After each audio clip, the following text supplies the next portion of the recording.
Hi hello எல்லாருக்கும் வணக்கம். Welcome back to our channel. நம்ம வீட்டோட நிலவாசலில் வந்து தெய்வீக சக்தி இருக்கும். எல்லாருக்கும் தெரியும்.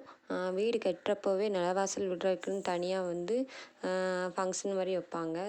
சாமிலாம் கும்பிட்டு நிலவாசலுக்கு பால்லாம் ஊற்றி அதில் நிலவாசல் வைக்கிற இடத்துல தங்கம், ஒரு 10 மணி தங்கம் வைப்பாங்க.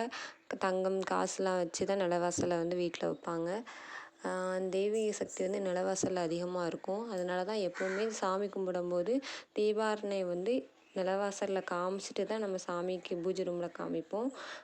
அந்த நிலவாசலில் வந்து நம்ம என்ன பண்ணுறோன்னா, மஞ்சள் நல்லா ஃபுல்லாக தடவி அதில் குங்குமம், அரிசி மாவில் கோலமிட்டு குங்குமம் இட்டு அந்த நிலவாசலுக்கு வந்து கால் மாலைகள்லாம் போடுவாங்க. துண்டு கால் மாலைகள்லாம் கட்டி போட்டோன்னா நிலவாசலில் தெய்வீக சக்தி அப்படி நிலைத்திருக்கும். வீடியோ ஃபுல்லாக பாருங்கள். தேங்க்யூ ஃபார் வாட்சிங். மறக்காமல் சப்ஸ்கிரைப் பண்ணிடுங்க. இது போல் வீடியோக்கள் தொடர்ந்து வந்து கொண்டே இருக்கும்.